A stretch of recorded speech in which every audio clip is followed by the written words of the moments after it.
रहूंगा, सदा बाकी रखूंगा, खुशियाँ दूंगा पहली बार हो गया, रोने की मुकद्दर धीरे धीरे।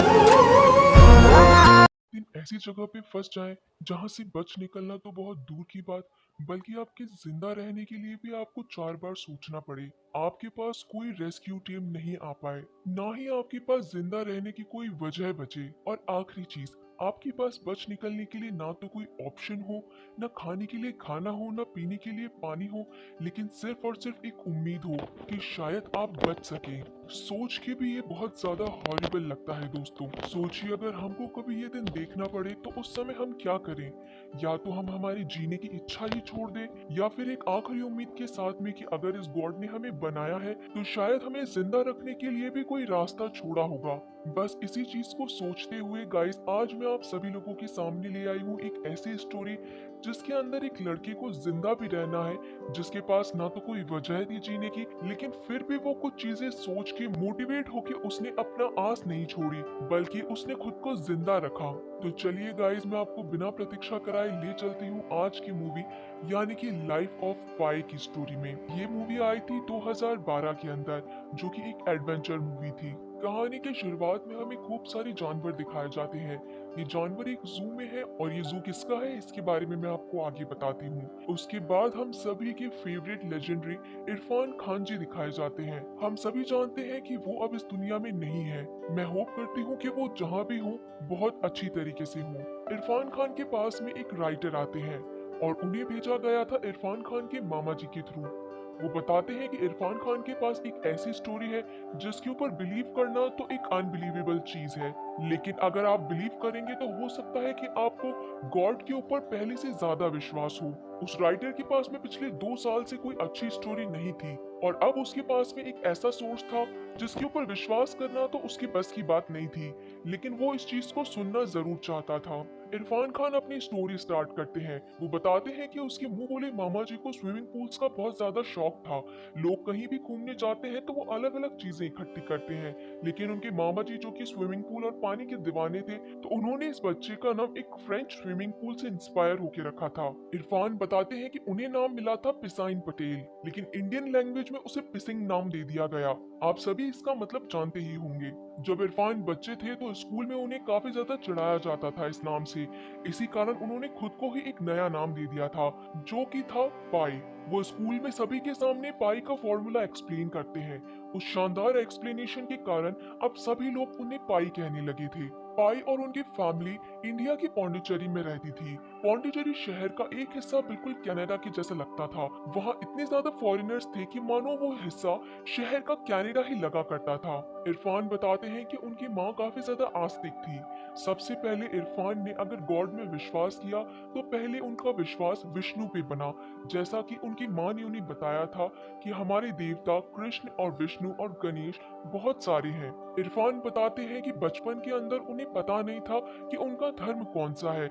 जब तक किसी को अपना धर्म नहीं बताया जाए तब तक वो उसे नहीं मानता है। कुछ समय बाद के अंदर वो मस्जिद जाने लगा। वहीं पे उसने दुआ पढ़नी सीखी। इसी के साथ में इरफान बताते हैं कि बचपन के अंदर वो इन धर्मों को मानते थे। इन धर्मों के अंदर उसने भगवान से प्यार करना सीखा। वो जानता था कि कैसे हम में विश्वास पैदा होता है अगर हम इन अलग अलग गॉड को माने तो। वहीं दूसरी जगह पाई के फादर नास्तिक थे। वो पाई को एक रात बताते हैं कि अगर तुम एक ही जगह अलग अलग धर्मों को अपनाते हो, दैट मीन्स कि तुम एक भी धर्म के अंदर विश्वास नहीं करते हो। तब पाई की माँ उन्हें कहती है कि पाई अभी बहुत ज्यादा छोटा है, और अगर वो किसी भी गॉड से प्यार करता है तो कोई बुराई नहीं है इसमें। ये उसका डिसीजन है कि वो किससे प्यार करे। कहानी आगे बढ़ती है। पाई के पास अब अपनी लाइफ का सबसे बड़ा लेसन आता है। पाई इससे पहले सोचता था कि जानवर भी हमारे अच्छे दोस्त हैं, हो सकता है कि वो हमें कभी नुकसान ना पहुंचाए, लेकिन उसके लाइफ का सबसे बड़ा लेसन उसे तब मिला जब वो जू के अंदर एक बार रिचर्ड पार्कर नाम के एक बंगाली टाइगर को अपने हाथ से कुछ खिलाने के लिए जा रहा था। उसे लगा था कि ये जानवर मुझे कुछ नुकसान नहीं पहुंचाएगा, लेकिन तब उसके फादर ने उसे अपने लाइफ की सबसे बड़ी सीख दी। उसने रिचर्ड पार्कर के सामने ही एक बकरी को बांध दी और वहां पे पाई को भी खड़ा किया। वो पाई को ये दिखाना चाहते थे कि ये जंगली जानवर हमारे कभी भी सगे नहीं हो सकते हैं। आखिर जानवर जानवर ही रहता है। जब पाई ने अपने आंखों से देखा कि कैसे रिचर्ड पार्कर उस बकरी को एक ही झटके में मार देता है, यानी कि वो इंसानों को भी नहीं बख्शता, और इससे उसे पता चला कि जानवर कभी इंसानों के दोस्त नहीं हो सकते। बचपन के अंदर पाई के मामा जी उसे बहुत अच्छी तरीके से स्विमिंग सिखाते थे, इसलिए उसका पानी से बहुत ज्यादा लगाव था। उम्र बढ़ने के साथ में उसे एक लड़की पसंद आने लगती है जिसका नाम था आनंदी। पाई के फादर एक जू को ओन किया करते थे, यानी कि उनके पास एक जू था जिसमें जंगली जानवर थे। वो जंगली जानवर तो इन्हीं लोगों के थे, लेकिन जमीन इन लोगों की नहीं थी। आने वाले समय के अंदर हो सकता है कि इन्हें ये जमीन छोड़नी पड़े, इसलिए पाई के पिताजी पूरे फैमिली के सामने बताते हैं कि हम जल्द ही कनाडा शिफ्ट होने वाले हैं। मैं सारे के सारे जानवरों को अमेरिका में बेच दूंगा, वहाँ इनकी काफी अच्छी कीमत है और उसके बाद में हम लोग वहीं रहेंगे। पाई अपनी बात कभी नहीं कह पाता अपनी फैमिली के सामने कि वो एक लड़की को पसंद करता है और वो यहीं रहना चाहता है। फैमिली के साथ में उसे ये शहर छोड़ के और साथ ही साथ आनंदी को भी छोड़ के जाना पड़ता है। कहानी आगे बढ़ती है। कहानी हमें दिखाई जाती है कि अब सभी लोग क्रूज पे थे, जहाँ पे पाई की पूरी फैमिली है और साथ ही साथ उनके वो सारे जानवर थे जो कि पौंडीचेरी के जू में थे। पाई की माँ और पाई प्योर वेजिटेरियन थे, उन्होंने अभी तक नॉनवेज कुछ नहीं खाया था। लेकिन पाई के फादर और उसका एक बड़ा भाई रवि वो नॉन वेजिटेरियन थे। वो जब मेस के अंदर खाना लेने के लिए जाते हैं तो वहाँ का शेफ उनसे कुछ बदतमीजी करता है और वहीं पे पाई के फादर और उस शेफ के बीच में झगड़ा हो जाता है। वहीं पे क्रूज में एक और वेजिटेरियन होता है, वो पाई की फैमिली के पास आके बैठता है और उन्हें बताता है कि तुम लोग सिर्फ राइस खा सकते हो, ये प्योर वेज है। पाई अपने जानवरों के पास में जाता है उन्हें देखने के लिए। वो देखता है कि उसके फादर हर जानवर को नींद की दवाएं दे रहे थे। वो बताते हैं पाई को कि जानवरों के लिए समुद्री सफर काफी ज्यादा दर्दनाक होता है, वो इस सफर को ज्यादा नहीं झेल पाते हैं और उल्टियां कर देते हैं। हम नहीं चाहेंगे कि समुद्री सफर के अंदर हम जानवरों की उल्टियां साफ करें। इरफान खान उस राइटर को बताते हैं कि इस समय वो मरीना ट्रेंच के अंदर थे। ये एक वेस्टर्न पैसिफिक ओशियन था जो कि इस दुनिया का सबसे डीपेस्ट ओशियन था, यानी कि सबसे गहरा समुद्र। एक रात ऐसी थी जहाँ पे सभी लोग सो रहे थे, लेकिन उनके आसपास काफी ज्यादा शोर हो रहा था। पाई अपनी नींद में से जाके उस जहाज के सबसे ऊपरी छोर पे चले जाता है। वहाँ पे काफी तेज तूफान आ रखा था और इसी के साथ में बारिश भी नहीं रुक रही थी। पाई कुछ समय तक इस चीज को एंजॉय कर रहा था, लेकिन देखते ही देखते उसे पता चलता है कि पानी की लहरें तो उसी की क्रूज के अंदर आती जा रही है। उसे याद आता है कि उसकी फैमिली अंदर ही है। वो जहाज के नीचे हिस्से में पहुंचता है जहाँ पे उसकी फैमिली सो रही थी, लेकिन नीचे जाने के बाद में हर जगह पानी भर चुका था और वो अपनी फैमिली को नहीं बचा पाता। वो ऊपर आके बाकी लोगों को मिलता है, वो कहता है सभी को कि मेरी फैमिली को बचाइए, वो अभी तक भी नीचे हैं। लेकिन उस जहाज के सभी लोग जो भी अभी जिंदा है एक लाइफ बोट को आगे निकालते हैं। वो लोग कहते हैं कि इस लाइफ बोट में बैठो और अभी यहाँ से निकलो, जो बचेगा उन्हें बचा लिया जाएगा। पाई उस लाइफ बोट पे नहीं कूदना चाहता था, लेकिन सीन ऐसा था कि वहाँ पे कुछ लोग उस बोट को नीचे उतार रहे थे। तभी वहाँ पे एक बहुत घबराया हुआ ज़ेब्रा भागता हुआ आता है और उस बोट के ऊपर गिर जाता है। वो बोट इतनी ज्यादा भारी हो जाती है कि उन्हीं के कारण जो लोग उसे खींच रहे थे, उतार रहे थे नीचे, उनके हाथ से वो रस्सियां छूट जाती है। पाई भी अब उस बोट के अंदर था।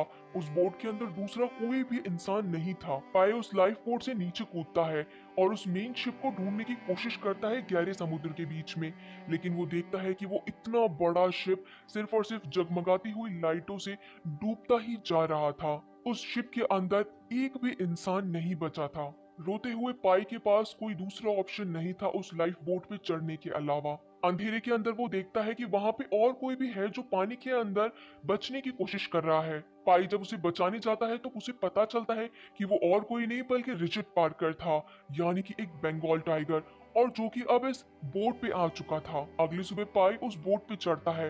वो सोचता है कि बोट के अंदर भरा हुआ पानी निकाल दिया जाए। इस समय पाई के साथ में एक ज़ेब्रा था जिसका पैर टूटा हुआ था। कुछ ही समय के अंदर वहाँ पे एक हाइना भी पहुंच जाता है, यानी कि एक लकड़बग्गा।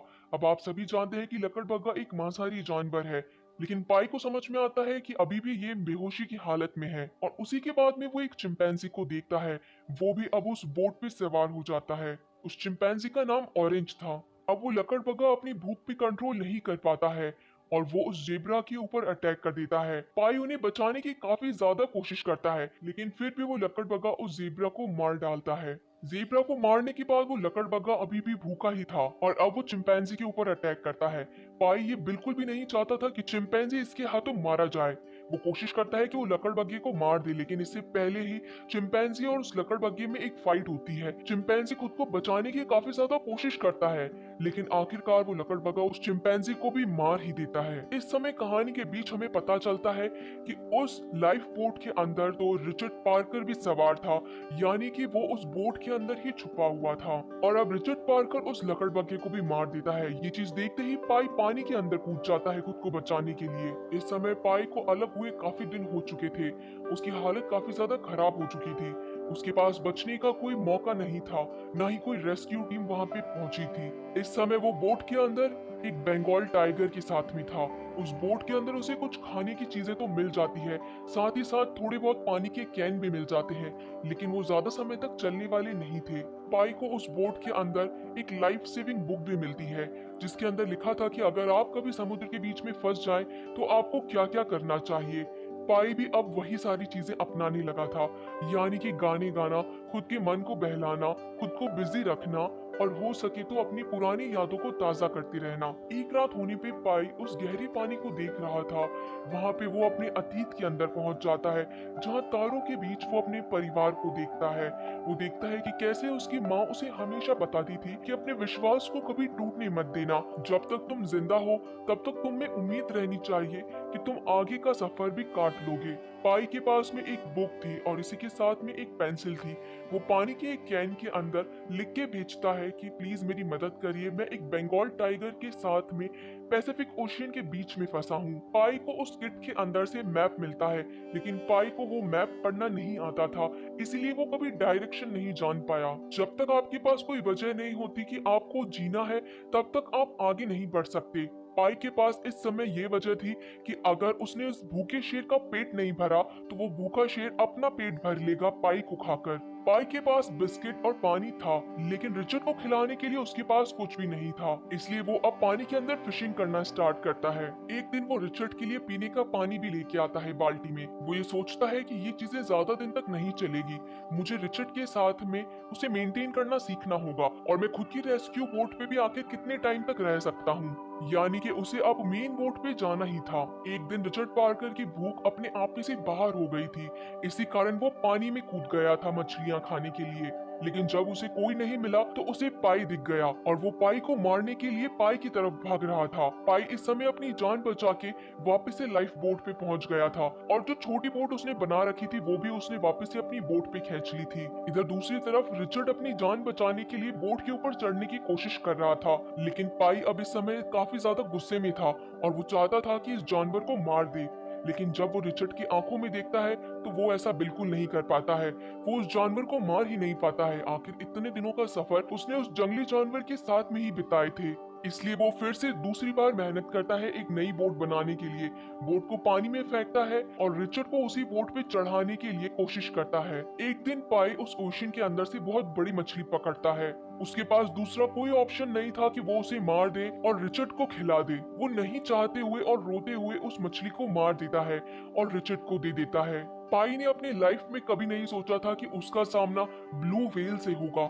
अब जब वो इतने बड़े ओशियन के मिडिल में था तो उसके आसपास बहुत बड़ी बड़ी ब्लू व्हेल्स घूम रही थी। उन ब्लू व्हेल्स के एक ही झटके से पाई की बोट ही तहस नहस हो गई थी। उस ब्लू व्हेल के झटके से पूरा का पूरा हिल चुका था। पाई अपना एक एक दिन लिख के वहाँ बोट के ऊपर काट रहा था। एक दिन वो ऐसी जगह पे पहुंच चुके थे जहाँ से मछलियां गुजर रही थी और ये मछलियां उड़ने वाली मछलियां थी, यानी कि उनकी बोट के अंदर अब खूब सारी मछलियां आ चुकी थी। पाई भी अब इसी बोट के ऊपर चढ़ा हुआ था कि तभी वहाँ पे एक बड़ी सी मछली आई। रिचर्ड और पाई दोनों उस मछली को लेना चाहते थे। पाई का खुद का खाना पूरी तरीके से खत्म हो गया था और एक तूफान आने के कारण उसका बचा कुचा खाना पानी के अंदर गुम हो चुका था। वो रिचर्ड को डराता है और वहां से दूर भेजता है।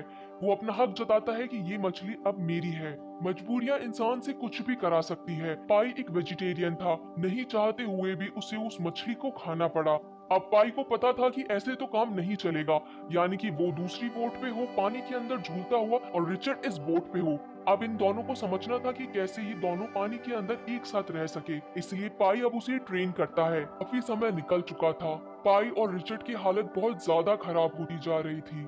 एक रात पाई अपनी मेमोरीज के अंदर बहुत ज्यादा खो चुका था। उसे हर जगह अपनी फैमिली ही फैमिली दिखाई दे रही थी, लेकिन अभी भी उसने अपनी उम्मीद नहीं छोड़ी थी। पाई के पास जो पेंसिल थी वो भी इतनी ज्यादा खत्म हो चुकी थी कि उससे लिखा भी नहीं जा रहा था, लेकिन फिर भी पाई उस बुक के ऊपर लिखना नहीं छोड़ रहा था। एक रात वहां पे इतना तेज तूफान आता है कि उसकी छोटी सी बोट भी पूरी तरीके से तहस नहस हो जाती है, और एक लाइफ बोट जिसके ऊपर वो रह रहा था उसके अंदर बहुत बुरी तरीके से पानी भर जाता है। वो रिचर्ड को बताता है कि देखो, ऊपर वाला हमारी मदद कर रहा है। इसी कारण वो जो पर्दा उस बोट के अंदर लगा था वो हटा देता है। पाई को बाद में समझ में आता है कि वो जो ट्रैम्पोलिन उस बोट पे लगा था वो काफी ज्यादा इम्पोर्टेंट था। रिचर्ड इसके कारण पूरी तरीके से भीग चुका था। पाई की हालत दिन ब दिन खराब होती जा रही थी। दूसरी तरफ रिचर्ड भी अब अपने आखिरी समय गिन रहा था। पाई अब उस बंगाल टाइगर के पास में जाता है और उसके ऊपर अपना हाथ फेरता है। इस बुरे समय के अंदर उन दोनों के पास कोई भी नहीं था, यानी कि वो बंगाल टाइगर के अंदर अब इतनी शक्ति नहीं बची थी कि उसके सामने अगर कोई इंसान खड़ा है तो वो उसे मार के खा सके, बल्कि वो भी बस अब अपनी सांसें ही गिन रहा था। पाई ने उसका सर अब अपनी गोद में रख लिया था। दोनों अब अपना आखिरी समय देख रहे थे, लेकिन ऊपर वाले ने उनके लिए कुछ और ही सोच रखा था। अगली सुबह वो एक ऐसे आइलैंड पे पहुंचते हैं जो कि पूरी तरीके से हरा भरा था, यानी उनके पास पीने के लिए पानी था, खाने के लिए फल और सब्जियां थी। वो पूरा आइलैंड नेवलों से भरा था। रिचर्ड वहां पे आते ही नेवलों को खाने लग गया था। पाई के पास में भी अब मीठा पानी था और खूब सारी सब्जियां और फल थे खाने के लिए।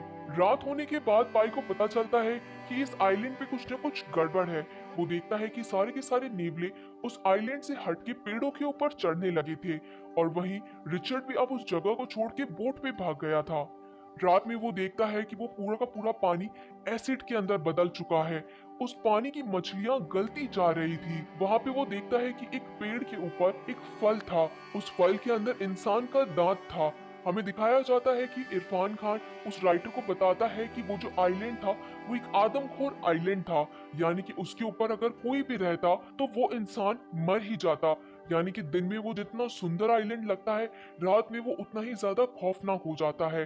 अगर कोई यहाँ पे आया भी होता तो उसके मरने के अलावा यहाँ दूसरा कोई चांस नहीं था बचने का। अगली सुबह पाई उस आइलैंड में जितना अपने पेट में जगह थी उतना फल और सब्जियां खा लेता है, और साथ में बहुत सारी चीजें अपने साथ में ले चलता है। वो सोचता है कि अगर वो इस आइलैंड पे रहा तो वो भी उस शिकारी की तरह मर जाएगा। वो रिचर्ड को भी उस जगह पे नहीं छोड़ सकता था, इसलिए वो रिचर्ड के लिए खूब सारे नेवले ले आता है। वो सीटी बजाता है और देखिए कैसे वो रिचर्ड पे भाग के उसी बोट पे चढ़ जाता है, क्योंकि उस जानवर को भी पता था कि इस आइलैंड पे रहना यानी कि मरना। काफी दिनों के सफर के बाद आखिर वो पहुंच जाते हैं मैक्सिको के एक बीच पे। वहां से रिचर्ड उतरता है और जंगल की तरफ आगे बढ़ने लगता है। पाई को लगता है कि बस रिचर्ड अभी रुकेगा और मानो मुझसे बात करने लगेगा, यानी कि इतने दिनों के सफर के अंदर हम दोनों के बीच एक ऐसा नाता तो था ही कि वो मुझे रुक के एक बार एटलीस्ट पलट के तो देखता। तब इरफान खान बताते हैं कि उस समय वो काफी ज्यादा रोते हैं, एक बच्चों की तरह बिलक बिलक के रोते हैं। वो इसलिए नहीं रोते कि उन्हें बीच मिल चुका था, उन्हें अब जिंदगी मिल चुकी थी, बल्कि वो इसलिए रोते हैं कि रिचर्ड पार्कर ने एक बार उनकी तरफ मुड़ के भी नहीं देखा। सबसे ज्यादा बुरा हमें तब लगता है जब हम किसी को अलविदा नहीं कह सकते। इरफान खान उस राइटर को बताते हैं कि मैं उस शिप पे एक आखिरी इंसान ही था जो जिंदा बचा था, इसलिए मेरे पास इंश्योरेंस कंपनी से दो लोग आए थे। मैंने उन्हें ये सारी बात बताई, लेकिन वो लोग कह रहे थे कि कुछ ऐसा बताओ जिसपे हर कोई विश्वास कर सके। तब इरफान खान कहता है कि मैंने फिर उन्हें एक मनगढ़ंत कहानी सुनाई, हो सकता है जिससे वो उस पर विश्वास कर सके। और इस बार इस कहानी के अंदर जानवर नहीं बल्कि इसके खुद के फैमिली के लोग थे। तब वो राइटर पूछता है कि क्या उन लोगों ने तुम्हारा विश्वास किया, तो इरफान खान कहता है कि उन लोगों ने मुझे उसके बाद कोई क्वेश्चन नहीं पूछा। इरफान खान बताते हैं कि उस समय की वो पॉलिसी मेरे पास आज भी रखी है। जब राइटर उसे खोल के देखता है तो उसमें एक पेपर था जिसमें लिखा था कि एक लड़के की कहानी जो कि 227 दिन यानी कि 227 डेज एक पैसिफिक ओशन यानी कि डीपेस्ट ओशन के बीच में था, वो भी एक बंगाल टाइगर के साथ में। अब जब इरफान खान अपनी पूरी कहानी बता चुका था तो राइटर काफी ज्यादा दंग था। इरफान खान उनसे पूछते हैं कि तुम बताओ तुम्हें इसमें से कौन सी कहानी ज्यादा अच्छी लगी, पहली या दूसरी। तो राइटर कहता है कि वो कहानी जिसमें वो शेर था। इसके बाद में वहां पे इरफान खान की पूरी फैमिली आ जाती है। इरफान खान उन्हें बताते हैं कि मेरी फैमिली में से कोई भी नहीं बचा था। मेरी माँ, बाबा और रवि मेरा भाई, सब लोगों को मैं खो चुका था। अब यही मेरी फैमिली है। यानी कि अब इरफान खान की शादी हो चुकी थी और इसी के साथ उसके 2 बच्चे भी थे। वो राइटर पूछता है कि क्या मैं ये कहानी लिख सकता हूँ? तो इरफान खान बताते हैं कि मामा जी ने आपको इसीलिए ही तो भेजा है। और दोस्तों, यही हमारी ये कहानी खत्म होती है। ये बात गले के नीचे तो नहीं उतरती है कि कैसे एक लड़का इतने बड़े समुद्र के अंदर, जिसके पास जीने की वजह नहीं थी, केवल एक मोटिवेशन था कि हाँ वो जी सकता है, और एक डर के साथ में कि शायद वो जानवर उसे खा जाए, इससे अच्छा है कि उस डर से लड़के ही हमें जीना चाहिए। और इसी के साथ दोस्तों ये कहानी यहाँ पे